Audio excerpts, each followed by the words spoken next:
It is a lovely good evening. Thank you for joining us on Millennium Tonight. And on the Millennium Tonight program in Millennium TV, it's good to know that you're tuned in this evening, our dear viewer. Thank you so much for finding time to be part of this evening's discussion. My name is Lovisa Chilufia. We're live on your Topstar decoders on channel 95 on our Facebook page. It is Millennium TV Zambia. This evening we look at Zambia's political system. Joining me is PEP President Enoch Tembo. As we look at Zambia's political system, remember to catch us live on your Topstar decoders on channel 95 and on our Facebook page. It is Millennium TV Zambia. Mr. President, good evening. Welcome to the program. Good evening, madam, and it's a pleasure to be here. Good evening to all the viewers out there. It is good to have you in our studio after a very long time. Indeed. It's a pleasure. Right. Let us start with you. Firstly, being the biggest opposition political party that has positioned itself to take over from the UPND government. Indeed. Let's speak to that. What makes you think you're the biggest opposition political party currently? Well, it really depends on the basis and criteria that is being used to, make the assessment. If the criteria is in terms of the political party that has been consistent in terms of providing checks and balances, as well as consistent in terms of providing alternative solutions to national problems, then there's no question about it, because we have consistently done that.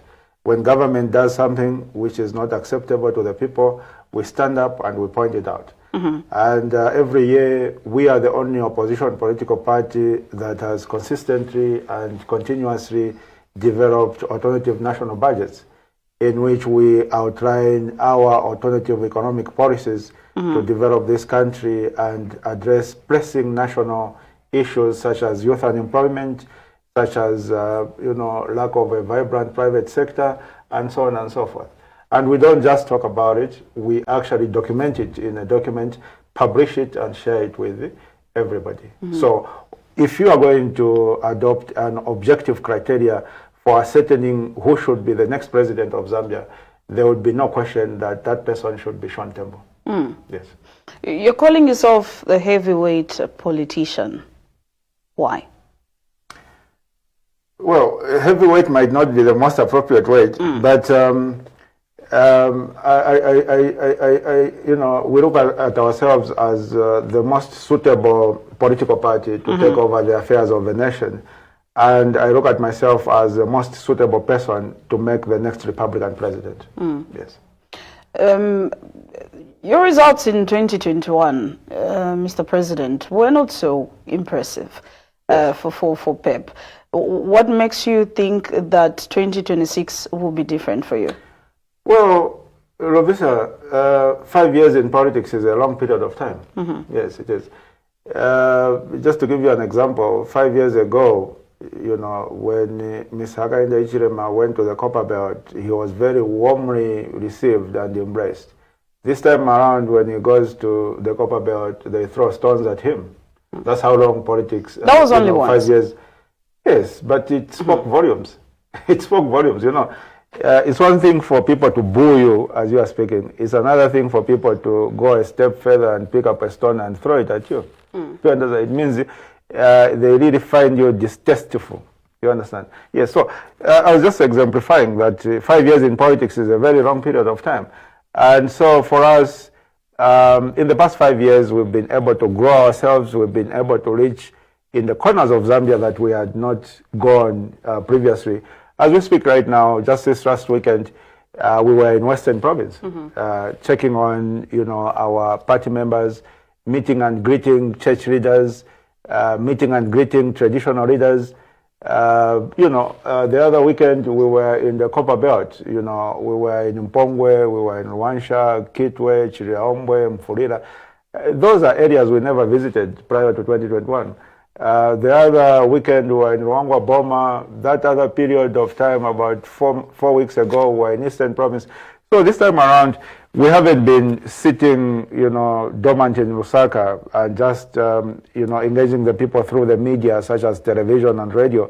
We are actually on the ground, physically meeting people, shaking people's hands, looking people in the eyes, listening to their problems, so that when we have a platform like this one, we can properly articulate what the issues facing the people across the country are, and how we as a party, as Patriots for Economic Progress, are going to address those issues, should we be given the opportunity to run the affairs of this nation. All right.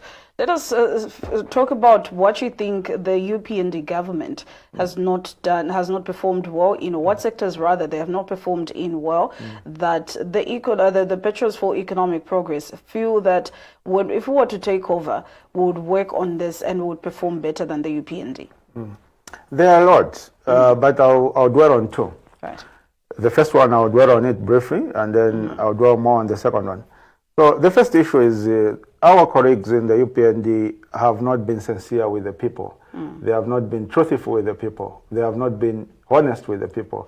They have run the affairs of the nation on the basis of propaganda, trying to hoodwink the people, trying to lie to the people. And for me, I'm not surprised. Maybe the people of Zambia are surprised that the UPND in general and President Hakainde Hichilema, have decided to run the affairs of the nation using propaganda. The reason I'm not surprised is because I know for sure that the UPND managed to ascend to leadership of this country on the basis of propaganda.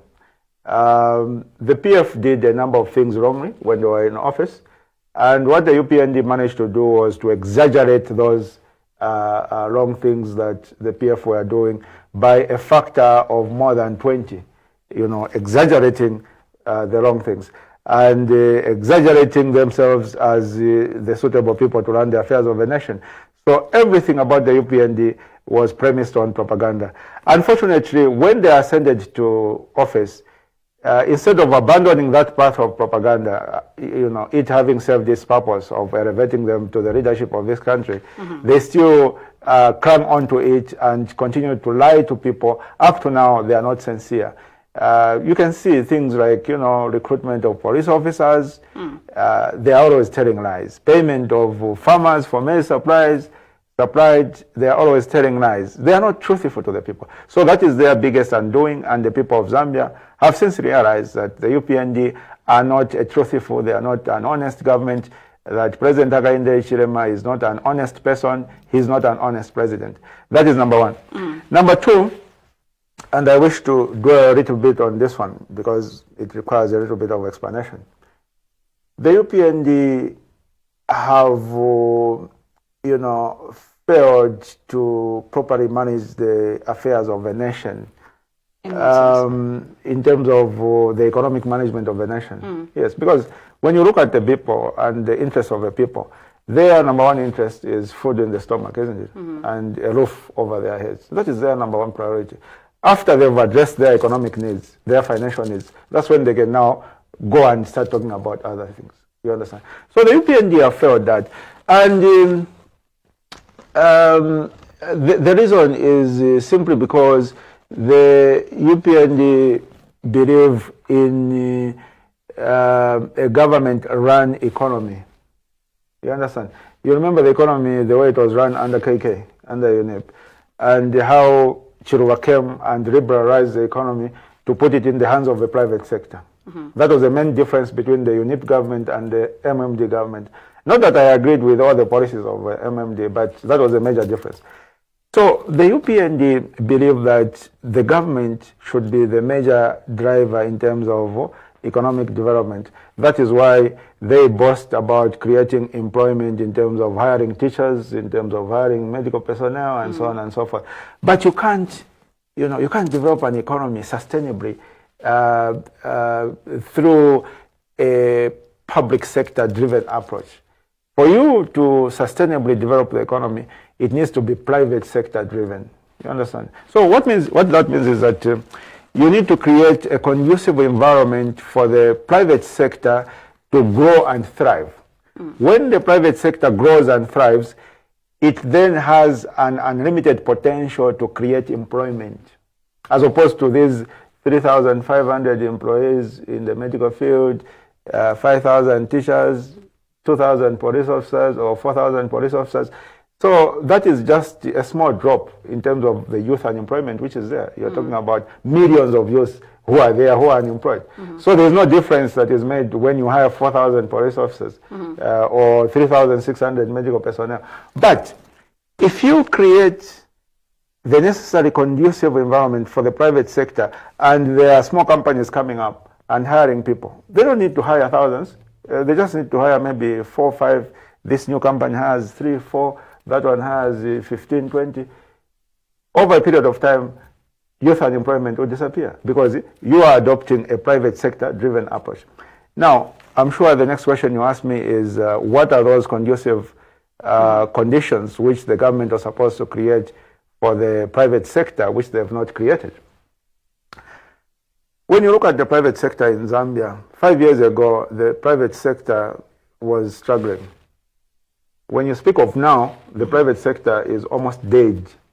You understand? And me, I speak that from first-hand experience because, among other things, I run an audit firm and I audit a lot of these SMEs, these small and medium enterprises. And a lot of them have shut down due to unfavorable conditions created by government. Number one, the government has been not paying its suppliers of goods and services on time. You know, in any economy, wherever you go in the world, the government is the biggest economic player. So how the government conducts itself towards the private sector speaks volumes of whether the private sector will end up growing or it will end up dying. And under the previous PF administration, we used to complain about the government not paying the private sector on time for goods and services supplied. You understand? The measure of how much government owes the private sector is referred to as domestic arrears. And that figure is there in the budget. Year in, year out, in the official budget, it's there. And if you go to the 2021 budget, which the PF did, you find that that figure was standing at 18 billion kwacha. Domestic arrears, the total amount that the government was owing to the private sector. You look at the 2026 budget, you find that that figure is standing at 95 billion kwacha. So, instead of liquidating that 18 billion kwacha, which the PF administration was owing the private sector, what the UPND administration has done is they've increased that amount to a huge figure of about 95 billion kwacha. What that means, Lovisa, is that when Enoch Tembo Investments supplies beans to Chongwe Boarding Secondary School and you are not paid, it means that the 3 or 4 employees that I had, I'll need to get rid of them because I can't pay their salaries, which means I'm creating unemployment. Why? Because the government is not paying the private sector. And, you know, for an economy as small as ours, an amount of 95 billion kwacha, which government owes to the private sector, is too big. It's just too big. So that is one of them. Failure to pay private sector players on time. Number 2, one of the biggest challenges in this country, which has made Zambia to be a model economy whereby all the economic interests are owned by foreigners. You know, a foreigner will come to Zambia and 2 or 3 years there will be a very multimillionaire, very big guy. You understand? You can't do the same when you go to neighboring countries. It's simply because Zambians don't have access to reasonably priced capital to be able to pursue their visions, to pursue their, you know, entrepreneurship goals. Okay, why? Because it's very expensive to borrow. Very, very expensive to borrow. You'll be looking at not less than 30% in terms of borrowing from the bank. Whereas in the region, you go to places like South Africa, Namibia, Botswana, you know, Tanzania, their interest rates are around 7-8%. So you find Tanzanians borrow money from their country, come to Zambia, and set up a chain of filling stations. And within 4 or 5 years, they recoup the money, pay back the loan where they got in their country, and they remain a big guy here. Whereas Mr. You know, Mutare is still, you know, struggling to raise financing to just do a small supermarket in his, you know, in his neighborhood. You understand? Right. So that is the challenge which is there, and that's why I feel very strongly that there's no question that the UPND have totally failed, and that it is time this year to usher in a new administration, to usher in a new Republican president. And I'm confident that Republican president, if competence is anything that people treasure in terms of management of national affairs, that Republican president has to be Enoch Tembo. Mr. Tembo, let us touch on one of the issues that you raise around truthfulness under the UPND government, and you cite the recruitment, just the recent internal recruitment of police officers as one of the areas the UPND government has failed. Let us talk about the previous recruitments under the UPND government. Would you say that even at the time they were recruiting over 40,000 people in the health sector, teachers as well, that the UPND wasn't truthful to them, even sticking to their promises to the Zambian people? The only advert that the UPND ran was the one they did in 2022 for those teachers that they recruited, the first bunch of teachers they recruited. Ever since then, they never ran any other advert. And, you know, it's not just about these mass recruitments, Rovisha. Even just for parastatals, you know, you're talking about Daily Mail, Zesco, so on and so forth. People retire and new people join. But you don't know, you never saw the advert. It never appears anywhere. But you find someone says, oh, I'm now working for Ministry of Commerce, Trade and Industry. Oh, you're working there. In the back of your mind, you're thinking, oh, okay, so when did the advert appear? When you go in, you buy the Daily Mail, or you buy the Times of Zambia, or you buy any local newspaper, have you ever seen an advert for any position in government to say, oh, we are looking for a social worker for the Department of Social Services, or we are looking for an accountant, or we are looking for this employee? There's never an advert, and yet people get recruited. So those are the issues that people raised under the PF administration, the lack of transparency to say, you know, the government being the biggest economic player is the biggest employer as well. You understand?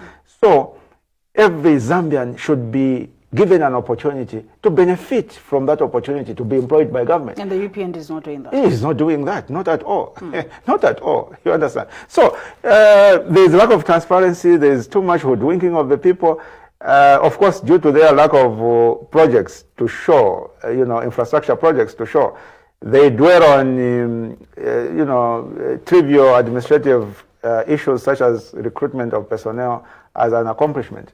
You know, ever since the Republic of Zambia was founded, the government of the day, whether it's UNIP or MMG or PF or UPND now, they've always recruited civil servants. But so recruiting the civil UPND, servants is not an accomplishment. They've been called so many times to offer employment to the youth in the country, because even on the time that the Patriotic Front was leaving office, there was high levels of unemployment in the country, over 75%. Even as we speak, the high levels of unemployment are still very high, something that the UPND is trying to address.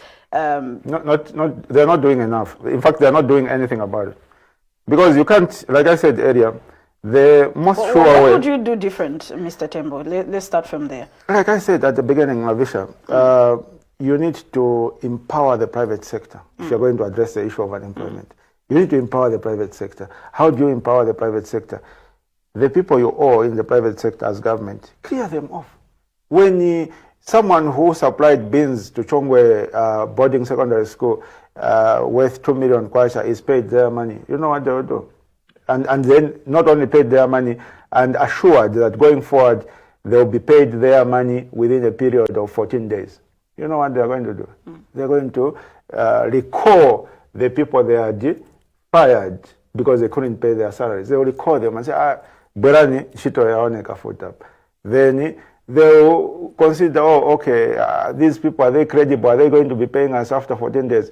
If they do 2-3 orders, they realize that this new government of Enoch Tembo is committed to paying suppliers on time, they will expand. And the expansion means hiring more people. And that is one business.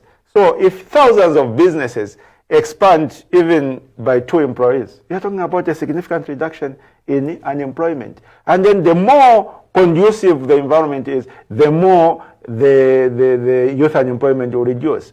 those businesses, let's say butcheries, which are shut down due to road shedding in the compounds and everywhere else, once they are assured that there will be no road shedding going forward, then they'll be able to restart. And even if they don't have money, if the Enoch Tembo administration addresses the issue of high bank lending rates, and they can go to the bank and borrow and then restart their business. You know. By the way, I wasn't able to explain why our interest rates are very high to the extent that the private sector can't access reasonably priced capital. It is 100% the fault of government. You know why? Because government borrows too much from the local private financial institutions. Okay, and these financial institutions only have a certain limited amount of capital, and more than 95% of that capital is borrowed by government through treasury bills, through government bonds. You understand? When the PF left office in 2021, our total stock of government debt, government domestic debt, was standing at about 86 billion kwacha. As we speak right now, and again, those figures are figures which are in the national budget, so there's no need of anyone debating them. If you go to the 2026 national budget, you find that our total domestic debt is now standing at about 255 billion kwacha. And that was as at December of 2025. I don't know how much it is by now. It could be about 270. So you can see the increment. Okay, you can see the increment from about 86 to about 255. That's huge. So the government is borrowing almost all the available capital from local commercial banks, to the extent that the local commercial banks don't have any more money left to lend to the private sector. And the private sector needs access to reasonably priced capital for it to grow.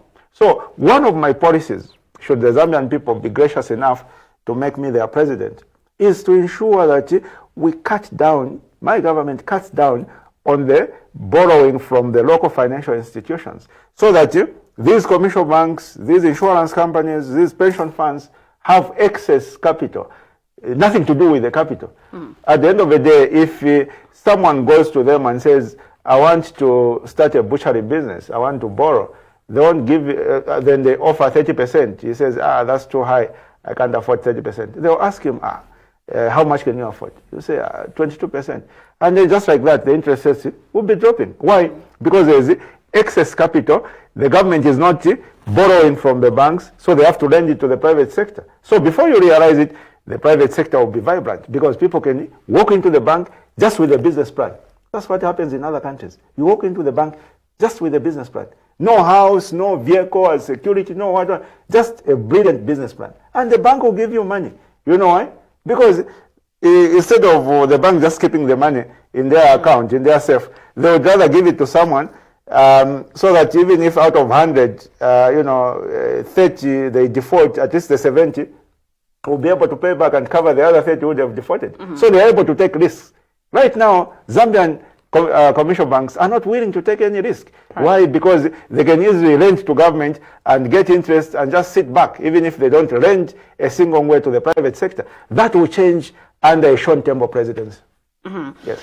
Let us address the issue why we're here today, Mr. President, and that is, of course, speaking of Zambia's political system. And I'll just read through a story that we carried out in our news yesterday. Petro's for Economic Progress, PEP President Enoch Tembo, says Zambia's political system is weakened by excessive hero worship of those in power.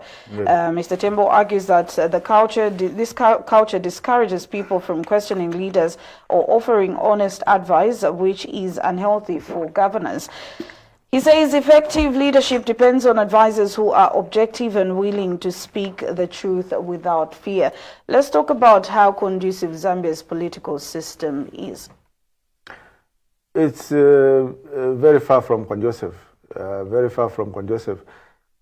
There's a saying, Lovisha, that no man is an island. Yes. That means that even as I sit here, of course, I've got some nice ideas of how to develop this country, but I may not possess 100% of what is needed to run this country. You understand? I may have maybe 90%. What that means is that for me to really perform to the full expectations of the Zambian people, I need to be surrounded by competent advisors who are objective and who are not afraid to speak truth to power. Okay. Now, those are characteristics which have been missing on the Zambian political scene, not just with regard to the UPND administration, but even with regard to previous administrations. We have that mentality, you know, of not questioning people in authority. We have the yes, Bwana approach to issues. So even as we are seeing things are not going well, we just say yes, Bwana. You can see the disaster that struck at the University of Zambia. And, you know, there are leaders there at the University of Zambia. There's a vice chancellor. Why couldn't the vice chancellor go and confront the permanent secretary for Ministry of Education and say, Bwana, I'm not leaving your office until you give us funding? Because we don't have funding. We need funding to hire a cleaning company to clean those toilets at the campus. Otherwise, there will be an outbreak of a disease there. And also, it is undignifying for our students to be going to East Park and arcades for them to use toilets. You understand? So you needed someone objective who can speak truth to power. The same applies with the student leadership. The student leadership primarily exists, you know, to serve the interests of the students. But and they've had opportunities to be with the, you know, the head of state. They're invited to State House. They share a meal with the head of state. They share different platforms with the head of state. You mean you can't whisper to the head of state to say, well, President, thank you for this lunch. It was very, very nice. But where I'm coming from here, we have a toilet problem. We have a toilet crisis. Most of my colleagues go to neighboring shopping malls. Well, President, please, I'm really appealing, help us with that. Can we have funding to sort out that issue? You tell the president, one-on-one, you whisper to him, because you have the opportunity to be next to him. You understand? But, you know, the kind of mentality that we have among most of today's leaders is they just pursue their personal interests.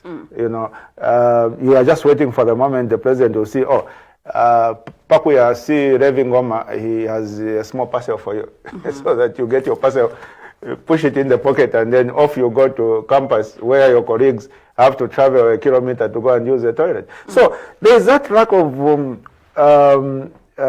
sincerity, number one, lack of objectivity, number two, and lack of the public interest. When you are a leader, you have various interests that you may need to serve. You have the public interest, which is the interest representing the masses, and then you have your personal interest. And, you know, more often than not, the public interest will conflict with the personal interest. Yes. So, as a leader, when that happens, you must always choose the public interest. Because you are a leader, you represent the people. So, before you represent yourself, you must first represent the people. You know, pursue the interests of the people. That is why if a student union leader was to pursue public interest in their interactions with the President Hakainde Hichilema, they would have whispered to the president to say, we have a toilet problem. But they were afraid to say, well, if I start raising the issues we have at campus, maybe the president will be upset, and maybe that parcel that I'm supposed to get from Revi Ngoma on my way out, it will not be given to me. You understand? So you'd rather preserve your personal interest than pursue the public interest. And that will change under my administration. And it will begin with the tone that I'll set. Because people, you know, as a Republican president, you have a lot of influence on the whole population, the whole nation. You understand? I'm sure you saw how during KK times when you started wearing safari suits, a whole lot of other people started wearing safari suits. Even under ECL, when you started wearing those fancy safari suits of his, everybody started wearing them in his cabinet.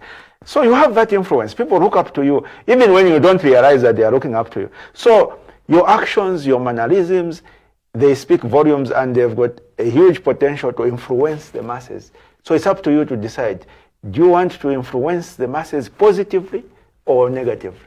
And for me, as the president of Zambia, I'll choose to use my position as Republican president to influence the masses in a positive way. Let's take, for example, the step that you took in trying to get an answer for why farmers were not paid on time. Calling President Hakainde Hichilema on video, and of course trying to hold him accountable for why farmers were not paid on time. Is that the right approach that you think leaders should take? Yes, of course. So there's a long story to that, a very long story to that.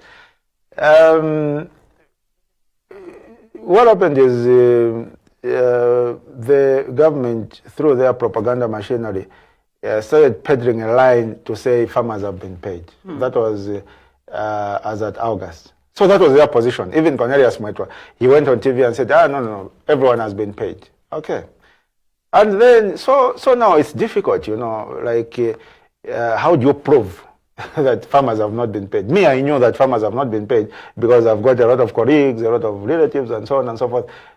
Party members who were complaining to us, sending me messages, can you speak for us, ABCD? But just a few people is not enough to have a solid position to say farmers have not been paid. So what happened is there was a meeting, a stakeholder meeting called in Katete, the same August, towards the end of August last year. And during that meeting, in attendance was the Mkaika, no, not Mkaika, the other constituency in Katete where Meresiana Piri is member of parliament, yes. And then the provincial minister, Peter Piri, was also present during that meeting. So Honorable Meresiana Piri raised the question publicly to the provincial minister and said, Prime Minister, people haven't been paid for their maize. When are they getting paid? So Peter Piri couldn't go with the propaganda that Cornelius Mwetwa was peddling to say all the farmers have already been paid. And he admitted to say, no, we're actually looking for resources and farmers will be paid soon and we apologize for the delay in payment. So there was an admission on the part of government. Okay. So we then confronted, we had a basis now to confront the Minister of Information and Media, Honorable Cornelius Mwetwa. So we confronted him, we wrote him a letter and also phoned him to say, sir, you had been telling us that farmers have been paid. Now, the provincial minister is admitting that farmers have not been paid. Which is which? Have farmers been paid or they have not been paid? So Cornelius then came up with a story and said, no, government released all the money a long time ago. It's just the banks who are slow in remitting the money. I'm sure you remember that story. You remember it. Huh? So we said, oh, okay, is that the issue? I knew personally that the Honorable Minister was lying. He was engaging in propaganda, but we needed to catch him in a lie. So what I did is I decided to write to the Bankers Association of Zambia. So the Bankers Association of Zambia covers all the commercial banks in the country, the mother body of all commercial banks. So I wrote to the Bankers Association of Zambia, Mr. Leonard Mwanza specifically, the chief executive officer. So I told him, you people, how selfish can your members be? Government releases money to pay the farmers and your members hold that money instead of releasing it to the farmers. You want to, earn interest on money for poor people. What kind of behavior is that? That is unconscionable behavior. So I was literally shouting at him. So he then made it very clear, responded to us to say, no. Actually, as Bankers Association of Zambia, we can confirm that there is no member of ours, there is no commercial bank which is keeping money that government released for the farmers and not paid to the farmers. We can assure you that. So we said, oh, okay. So we went back to the Minister of Information and Media, Honorable Cornelius Mwetwa. He said, boss, the Bankers Association of Zambia has refused. They don't have any money from government. So can you specify which particular commercial bank you released that money to, so that we will go and approach the managing director or CEO of that bank and question them why they are not releasing the money? Because you didn't indicate any specific bank, and this mother body, Bankers Association of Zambia, has refused. Give us a specific bank. And the Honorable Mwetwa, I was calling him live while I was streaming on my Facebook page, because I like to expose people, especially when I know people are not telling the truth. So he said, no, we'll give you. Isn't there another way that you would do No. that? These people need to be held accountable. Especially as a leader. Because let's take, for example, you are the one in the position that President Hakainde Hichilema is in, and somebody goes on a live video and they start calling you because they want to catch you in a lie. Yes. How would that make you feel? It would be a good thing. A Republican president. Yes. He should not be lying. You understand? Me, Logisha, when dealing with people, when you're a leader, you're dealing with people, be honest with the people. Don't tell lies. Even if you are going through some hardships, explain to the people. Even in a home as a father, tell the children, tell your wife the truth. In a business, so, at least this month, the next month things will pick up a little bit. I lost most of the money that I'd invested in this and that. Be honest. Your wife will even assist you to cover the gaps. You understand? But if you are lying to your wife, you are lying to your children, it's a problem. Mr. President, don't you think that issues that are discussed between wife and husband, and you know how to portray them to your children? Because I've grown up in a house for a very long time with my parents, and that I know that there are issues that, in as much as we are thinking this is a possibility. So you feel it's right for a husband to lie to the wife? No, that's what I'm saying. Okay, that's my point. There could be a discussion between a husband and a wife that they wouldn't let their children know immediately. But until it is resolved. Madam Ravisha, the issue here is that the government got maize from farmers across the country. Okay, they got maize, and when they got that maize, they said they'll pay within a month, within 30 days. Okay, so when you get something under the premise of a certain promise and you don't fulfill that promise, that's obtaining by false pretense. It's actually a criminal offense. And these farmers, you must understand, these are farmers, most of them are poor. They are poor. They depend on just one income the whole year. So bazalima, they invest wheat killer, seeds which are very expensive, fertilizer which is very expensive, labor, kulimirira bwino, kwembekeza wakorwe kuja so that wakorwe wasadya medicine, wakorora transport to the market. That's a lot of investment. The whole year.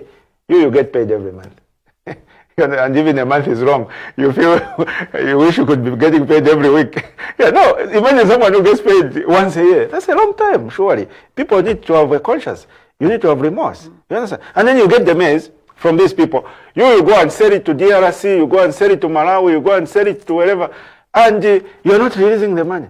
Where is your conscience? Where is your Christianity? We understand that the government has got a responsibility to be accountable to the people of Zambia, Mr. President. But don't you think there are proper channels? Once in a while. No, there are proper channels that you can follow, especially in your capacity as a leader. Going on social media to say, I'm going to call President Hakainde Hichilema until he picks up. And I think the president also responded to that matter, that you speak to him. Why wouldn't you use the proper channels to get him to the president? Before you came in, I was explaining the process that led to me calling President Hakainde Hichilema on his cell phone. So Cornelius, the Honorable Minister of Information, promised me to say he will send the list of the banks where they had remitted the money, but he didn't send, and then he stopped picking up calls. Okay, so these are employees of the president because they are all appointees of the president. So if I can't get answers from Honorable Cornelius Mweto, I can't get answers from Honorable Stumbeko Msokotwane, the Minister of Finance. I can't get answers from Honorable Mtoro Piri, the Minister of Agriculture. Then the only option I have is to go to the appointing authority, the president. You understand? For him to reconcile the various conflicting statements made by his appointees. Which is which, Mr. President, sir? Is it that your government cleared all the farmers a long time ago? Is that the case?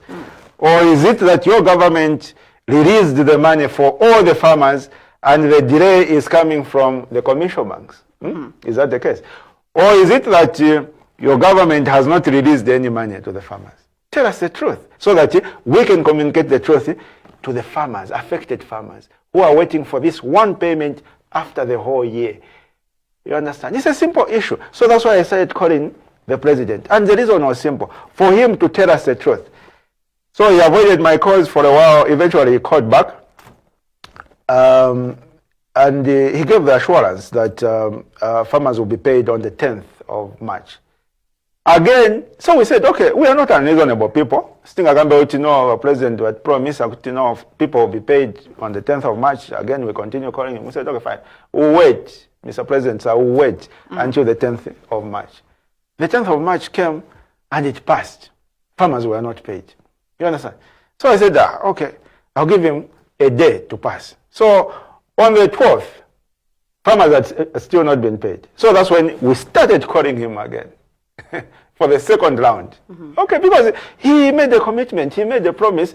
That promise was not fulfilled. He did not get back to us to say, oh, by the way, nilikona tuma challenges hapa, so zijandarama sizili ready. He didn't do that. He was just quiet about it. So we had to call him and find out what's happening. Because people had budgeted. Even one Congole, which the farmers had, we are told, I'll get my money on the 10th of March. And then 10th comes and passes, you are not releasing the money and you are quiet about it. That's unfair. You understand? It's not like these people are asking for a handout. No, these people, it's a business transaction. They provided you with goods and you sold those goods and you have the money. So pay them. It's a simple matter, really. There's no need to quarrel. Ngati sofuna kuwatumira pa cell phone. Ngati sufuna wankongole wakazikutumira pa phone. Don't have kongole, isn't it? So even yourself, you can't owe people and then you're upset that they call you. You owe them. So if you want to avoid being caught, don't owe people. Pay the farmers. We close the chapter. So ever since they paid the farmers, I've never called the president because I've got no other business to discuss with him. Is that the approach you would welcome? Yes, of course. Of course. Yes. If I lie to the people, I would want people not to be shy to hold me accountable and to expose my lie. Because me, I'll never lie to the people when I become Republican president. Mavuto yacharo, I'll be sincere to the people. Fellow Zambians, we have this challenge. And this is how we intend to resolve it.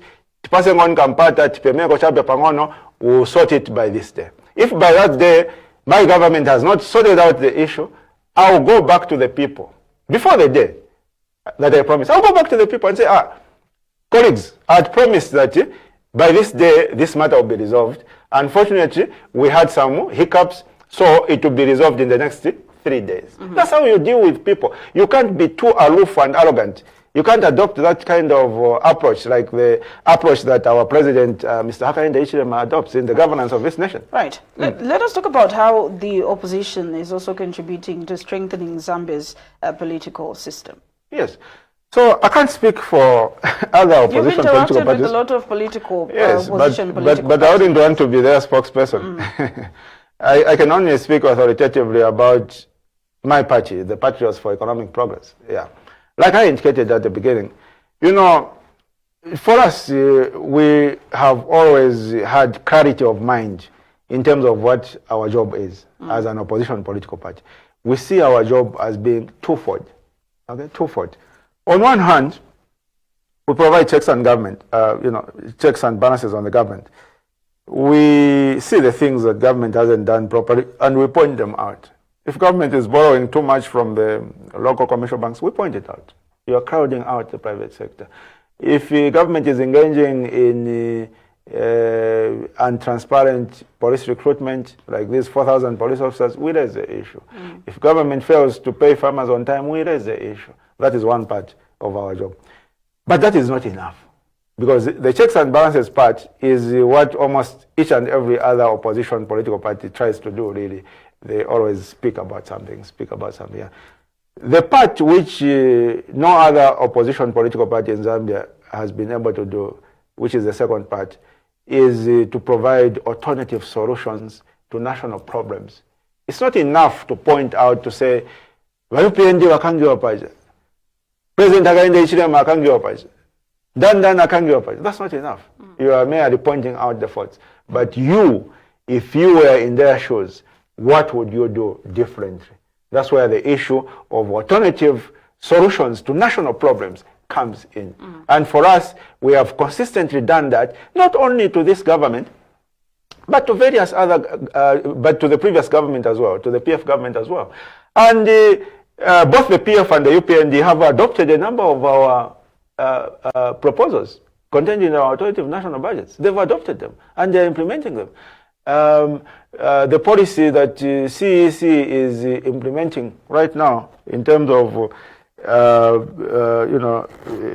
diversifying the loans given to citizens is something that was almost 100% lifted from our alternative national budgets, except they are not implementing the mentorship part of it. Because for us, we believe that to empower entrepreneurs, it's not enough to just give them money. You need to give them money and then help them to evolve from the informal sector to the formal sector. You understand? Because most of the people in Zambia, most of the entrepreneurs are in the informal sector.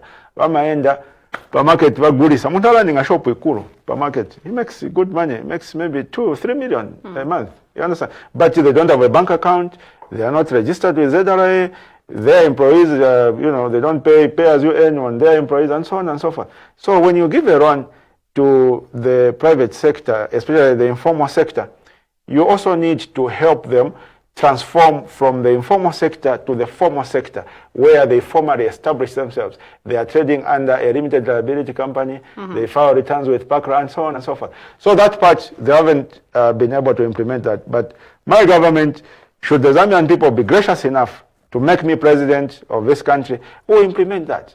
You understand? Because the idea is to empower people in a sustainable manner. Not muntu wamushita empower lero because wampasa loan, but the moment that loan finishes, they also go down. No. You want to, when you help someone, they stand on their feet. Tomorrow you look their direction, they are walking by themselves. The other day you look in their direction, they are running by themselves. That is sustainable empowerment. And we believe in sustainable empowerment. Yes. Why is it that when offering alternatives to the government, opposition political parties always want to center it around their party and what they would do better than the current the government that is in power at the moment, at the time? Why not tell the government to say, instead of doing this, why can't you adopt this and do that? Well, when you're an opposition political party, I know you wanted to ask to say, as patriots for economic progress, as opposed to the opposition. Yeah, that's fine. Because, like I said, I can't speak for the opposition. But for us, when you have people who are in power, the way our friends in UPND are in power at the moment, they have the mandate of the people. Okay? They were voted into office by the people. The people, we were also on the ballot. But in 2021, the people didn't vote for us. They voted for UPND. They didn't vote for Enoch Tembo. They voted for Hakainde Hichilema. Okay. So Hakainde Hichilema has the mandate to run the affairs of the nation. You understand that? Enoch Tembo does not have that mandate. That's the way the equation is. So even if I have ideas of how certain things should be done, I cannot impose those things on the president because he is the president. You understand? I can only talk about them and publish them the way we publish our alternative national budgets. If the president wants to pick up our alternative national budgets and browse through and pick 1 or 2 or 3 things the way he did, which is also making a part of their manifesto now, where we said in our alternative budget for 2026 that we are going to construct third roads to connect each and every palace for each chiefdom to open up the country, because roads are critical to opening up the country. I saw that the president adopted that and he made it as one of his promises when he was addressing the crowd somewhere. That's fine, but we can't be writing letters to the president every now and then and telling him, no, Mr. President, implement this idea of ours instead of what you're doing. Implement this idea of ours instead of what you're doing. Right. It will come out like we are patronizing him. And that would not be a good thing, really. Even me, when I'm president, I would want some breathing space. People will be free to say what they will do when they come to power, but and I'll scrutinize those ideas, and I'll pick some of the good ideas. But I have the mandate to run the affairs of the nation, because at the end of my tenure, end of 5 years, the people ask me to say, Sonta Epo Wagombere, where did you work in the past 5 years? Yes. Speaking about Zambia's political system, Mr. President, would you say currently that there is a real separation of power? No, there isn't. Completely not. which is very regrettable. You know, in Zambia we have very weak institutions, very weak public institutions, very, very weak public institutions. And you find that, you know, our courts are very apologetic when they are dealing with a matter to do with the government. Yes. Me, I went to court several times. I dragged the PF government to court, I think about 6 times, when I was an opposition leader under the PF. I've taken the UPND government to court, I think about 13 times since they came into office on different matters. During the PF, out of the 6 court cases I took, to court, I won 2 of them. As we speak right now, the government owes me about 450,000 in one of the judgments from the High Court, which was given to us in our favor in 2018. And with regard to the UPND administration, ever since the UPND came to office, out of all the 13 cases I took to court, I haven't won a single one of them. And some of the judgments are actually very laughable. You can literally tell that here the court was trying very hard to align itself with the government. So I don't know whether, of course, there are all these new judges that the UPND government has appointed during its tenure, and there are all those previous judges which they've fired or hounded out. So it looks like the UPND now have their own personal to order judiciary, whose sole purpose is to save the interests, not of the nation, but of the UPND party. Yes, which is very regrettable. Let us bring something into perspective. The Deputy Speaker of the National Assembly, Moses Moyo, has defected to the UPND. Let us talk about how this affects Zambia's governance system. Yeah, because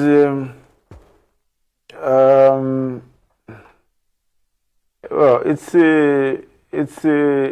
regrettable, really. It's really regrettable because the speaker is supposed to be an objective, independent person.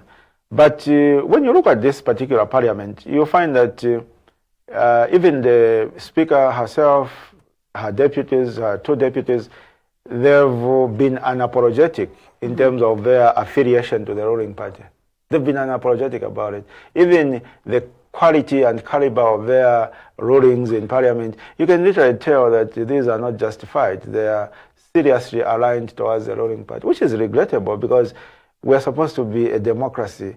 And, you know, people in such positions, just like people in the judiciary, they are supposed to be objective and independent. But that is not the case. And, you know, our friends in the UPND are not even shy about it now. They are very brazen in terms of their appetite to compromise our public institutions. As you can tell from some of the recent appointments to the Electoral Commission of Zambia, you've got a new addition, a new commissioner to ECZ, who, you know, was an active UPND member, you know, actively campaigning to become member of parliament, and now they're a commissioner of a body which by law is required to be independent and objective of any partisan influences. It's laughable, really. You know, it looks like governance-wise we are getting worse. There are certain things we used to, you know, abhor under the PF government in terms of some of the appointments, but they were not as brazen as the appointments we see today under UPND. So it looks like in 2021, when the people voted for our brothers and sisters in the UPND, you know, the country took a huge step backwards instead of forward, despite the motto of our colleagues to say Zambia forward. The reality is that Zambia has actually gone backwards in terms of the quality of our governance. And they are not ashamed about it. They are not apologetic about it. They are very brazen about it. But, you know, I have confidence in the people. I've got confidence that in this particular election, the people of Zambia will make the right choice and that they will remove the UPND from office. because we've seen ruling parties in the past. We saw the MMD in 2011. We saw the Patriotic Front in 2021. They had all the resources. You know, they had multiple vehicles. They had unlimited campaign materials. They had unlimited number of people defecting to them because people are hungry, so they will defect where they think they can find a meal. And right now, the place where they can find a meal is ostensibly the UPND. So they enjoy all these defections. But at the end of the day, despite all that, the people still vote you out, despite your unfair advantage. You understand? So I believe in the concept of people power. And that was the case before the information age, before the age of social media, whereby people have access to real-time information, even in the remotest part of the country. So if it was achievable to remove governments previously, I don't think it would be difficult this time around, despite the unfair advantage that our colleagues in the UPND might enjoy. Yes. What do you make of the suggestions that, we should remove presidential term limits and allow for the people of Zambia to determine if they want that particular president to continue as Republican president, but the constitution should not entail how many terms one stays as president. What's the argument for presidential term limits? What's the argument for that? For unlimited. There are members of the UPND that feels that President Hakainde has done so well and that he should continue even up to 2031. That's laughable. That's laughable. That's laughable. When you are in office, when you are a Republican president, a whole lot of people will come to you with different proposals, trying to endear themselves to you, trying to make themselves look like they're the ones who love and support you more than everybody else. So they'll come with all sorts of crazy ideas. But it's up to you as a Republican president to make a determination to say, your idea, it should end here because it's a nonsensical idea. I shouldn't hear it anyway. You understand? So that the person doesn't throw those kinds of ideas, such as unlimited terms, out there to the public. Because it diminishes, at the end of the day, whether you as president, you are the one who sent them to peddle those ideas, or you've got no involvement, at the end of the day, it diminishes your credibility because people will feel, our president was quiet over that. It means he's the one pushing for it, pushing for the agenda. And instead of elevating your status, it ends up diminishing your standing in the eyes of the public. Because, what has President Hakainde Hichilema achieved? Just anything. In terms of anything notable, there is literally nothing in terms of infrastructure. He was pointing at this Lusaka-Ndola dual carriageway project, which, of course, is a very dubious project because we are giving a concession to that Chinese company, 25 years, for them to collect toffees. They've already started collecting toffees, even if the road is not done. And yet the money they are using to do the road is coming from NAPSA. So what value are they adding? Why should they collect toffees for 25 years? If they came with their money, maybe, but they're using our money from NAPSA. Why couldn't we just find a contractor to do the road for us? And then government continues to collect the toll. So it's a very scandalous road project, which President Hakainde Hichilema was claiming was 90% complete. I traveled on that road about 2 weeks ago when I went to do a tour of the Copper Belt, and I can safely say it's not more than 30% complete. It's not. There are a lot of sections of that road where they haven't even started doing any work. They haven't started doing any work. It's supposed to be a dual carriageway. So the work there is supposed to be made up of them doing two new lanes, and then once they do 2 new lanes, they divert traffic from the old road to those 2 new lanes, and then they redo the old road. You understand? To make the dual carriageway. So there are a lot of portions between Lusaka and Ndola where we are still passing in the old road. They haven't even started, not even grading the new two lanes. You understand? And then someone has the audacity to say the road is 90% complete. It's far. That road will not be completed this year. It will not be completed next year. It will probably be completed maybe in 2028. Mr. President, thank you for coming through this night. And maybe before I let you go, I'll let you give us your concluding remarks. Or just one last question. After the August 2026 general election, in an event that I become president, you do not become president of Zambia again, what are your future plans? Are you going to continue on your journey as politician, or we are going to continue, my dear? You know, for me, I've got a personal conviction in terms of what my contribution to the nation should be. Of course, sometimes you'll find that the family may not be 100% agree with you. You understand? You know, I've always believed that the way I should live my life should be such that my contributions should not just be to my family. Should not only consist of leaving my family financially secure and you know, my children educated. It shouldn't end there. It shouldn't end in the boundaries of my orphans at home. You understand? My contributions should go far and wide to society.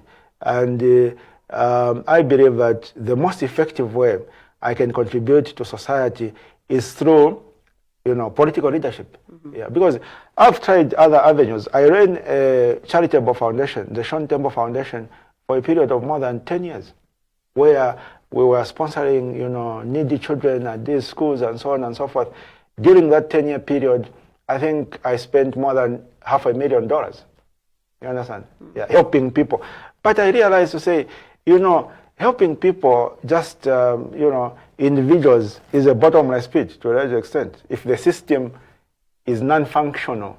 You understand? But when you are in a position of political leadership and you know, reform the system and make it functional, make it effective, then you find that the need for charity is even reduced, because the government is able to play its role and play it properly. We are a rich country. We have a lot of resources, mineral resources, agricultural resources. What lacks is proper leadership. And I believe that if I can have the opportunity to insert myself in the leadership of this country in a manner that I can reform the way our economy is managed, I can reform our governance system, the trickle-down effects would be that our country can very rapidly develop. And I believe that over a period of time, we can easily surpass most of the countries in Europe, because most of those countries are doing well economically, but they don't have the resources that we have. So why should we be poorer than a country such as Sweden? Why should Sweden be donating money to us through CEDA every time? What is in Sweden that we don't have here? They only have snow and water. We have water and fertile land. You understand? So this country can be turned around. And I'm hopeful that it may not be tomorrow, it may not be this year, but eventually, at some point, I'm very confident that the Zambian people will give me the confidence, will give me the opportunity, will have confidence in me to run the affairs of this country and convert our, you know, huge economic potential into actual wealth for the benefit of the Zambian people. Mr. President, thank you so much. Once again, it's been a pleasure having you this night. Thank you. Thank you so much. Thank you so much, our dear viewer, for tuning in. We come to the end of our conversation on Millennium Tonight. Joining me tonight was PEP President Enoch Tembo. Thank you for joining us. My name is Lovisa Chilufia. Until tomorrow night, to stay tuned to Millennium TV, and pleasant viewing.